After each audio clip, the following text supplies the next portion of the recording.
नमस्कार, जनता टीवी देख रहे हैं आप। आपके साथ मैं हूं खुशबू पांडे। तो चलिए रुख करेंगे खबरों की ओर। कांग्रेस के वरिष्ठ नेता और पूर्व मंत्री अशोक अरोड़ा से जनता टीवी ने खास बातचीत की है और इस दौरान उन्होंने कहा है कि 8 अगस्त को एसआईआर को लेकर कांग्रेस की महत्वपूर्ण बैठक वर्कशॉप होगी।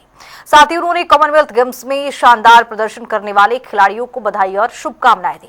इसके साथ ही खेल नीति, आगामी कॉमनवेल्थ गेम्स की आयोजन पर हो रही सियासत पर भी प्रतिक्रिया देते हुए नजर आए। क्या कुछ कहते हुए नजर आए, सुनिए जरा। पूर्व कैबिनेट मंत्री और कांग्रेस के वरिष्ठ नेता अशोक अरोड़ा इस वक्त मेरे साथ हैं। तमाम मुद्दों पर बातचीत करेंगे।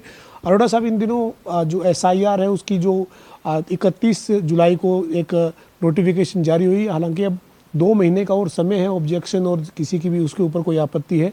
इस एसआईआर को कांग्रेस पार्टी किस तरीके से देखती है और अभी इसको लेकर एक कांग्रेस बड़ी बैठक वर्कशॉप भी करने जा रही है? सर देखिए, मेरा मत है कि बहुत चिंता का विषय है कि हरियाणा प्रदेश जैसे छोटे से प्रदेश में 34 लाख मतदाताओं के नाम सूची से कट जाना।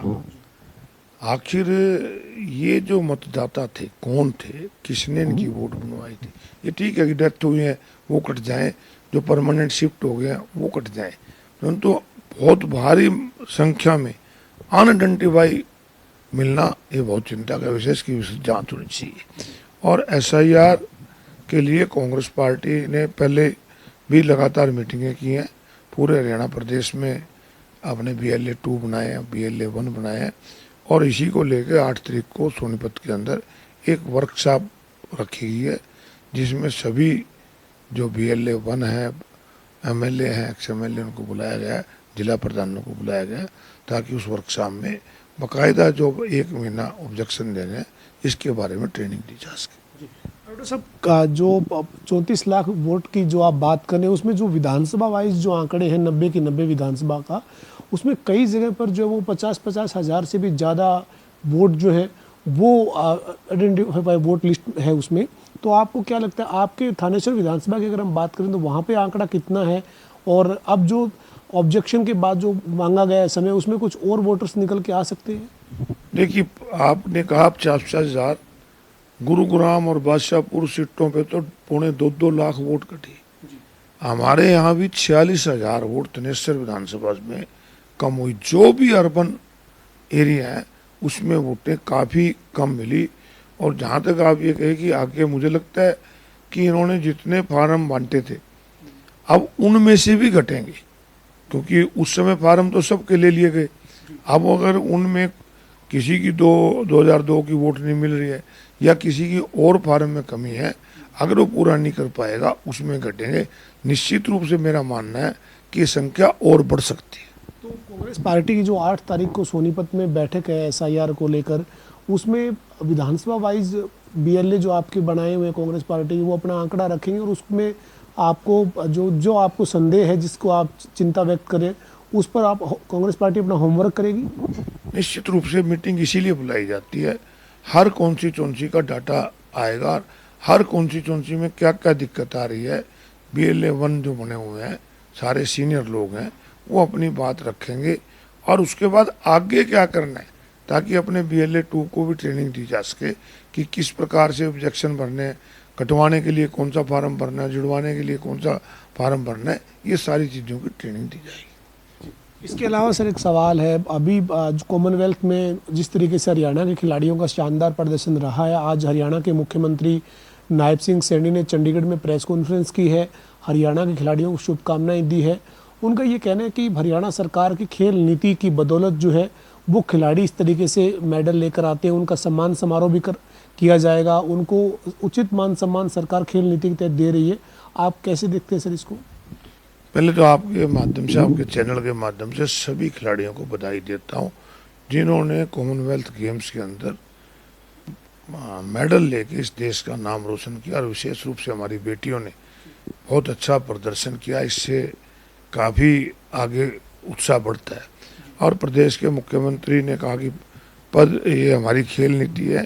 इससे पहले भी कांग्रेस की सरकार थी, हुड्डा साहब मुख्यमंत्री हुआ करते थे, तो उन्होंने जब एक स्लोगन दिया था कि पदक लाओ और पद पाओ, वो इसलिए था कि खिलाड़ी को हौसला बढ़े और खिलाड़ी को हौसला बढ़ाने के लिए आगे और खिलाड़ी पैदा हों, ये उसकी देन है जो हुड्डा साहब ने सीधे डीएसपी लगाए थे, ताकि बच्चों को उसमें क्रेज बढ़े, बच्चे आगे आए। और इसलिए हरियाणा प्रदेश के बच्चे आज पूरे देश के जितने मेडल आए हैं उनमें 25% से ऊपर अकेले हरियाणा के आए हैं। ये हमारे लिए बहुत खुशी की बात है। लेकिन मुख्यमंत्री नायब सिंह सैनी तो ये कह रहे थे कि पूर्व की जो सरकार थी, यानी भूपेंद्र सिंह हुड्डा के नेतृत्व वाली सरकार थी, उसमें केवल 2 शब्द थे, पदक लाओ पद पाओ, लेकिन पदक लेकर कैसे आए उसके लिए कोई नीति नहीं थी। वो तो आपके ऊपर निशाना साध रहे थे सर। मुख्यमंत्री को मेरे ख्याल लगता है कोई ज्ञान नहीं है, या तो ज्ञान लेके आना चाहिए। कोई भी सरकार हो, सरकार के अंदर पहले स्पोर्ट्स पॉलिसी बनती है, स्पोर्ट्स पॉलिसी के तहत ही नौकरी दी जाती है। ये तो एक स्लोगन था, ये नीति नहीं थी। स्पोर्ट्स नीति बनी थी जिसके अंदर बच्चों को प्रोत्साहित करने की बात थी, और मुख्यमंत्री को उस स्पोर्ट्स पॉलिसी का पहले अध्ययन करके आना चाहिए था। इसके अलावा एक और सवाल है सर, इसी खेल जगत से जुड़ा हुआ। कॉमनवेल्थ जो है वो 2030 में भारत में गुजरात में आयोजित करवाने की तैयारी जो हो रही है, उसको लेकर संसद में जहां कांग्रेस के सांसद इसको लेकर अपना विरोध दर्ज करवा रहे हैं, आपको क्या लगता है हरियाणा की जो खेलों में भूमिका है, चाहे वो ओलंपिक है, चाहे वो कॉमनवेल्थ है, हर तरह की प्रतियोगिताओं में जो हरियाणा के खिलाड़ी अपना दमखम दिखा रहे हैं, आप क्या मानते हैं कॉमनवेल्थ 2030 में जो गुजरात में करवाए जाने को लेकर जो प्रस्तावित है? हरियाणा दिल्ली की 3 तरफ है, दिल्ली देश की राजधानी है, और हरियाणा प्रदेश में वो सब सुविधाएं भी मौजूद हैं जो कॉमनवेल्थ के लिए, इंटरनेशनल उसके लिए चाहिए।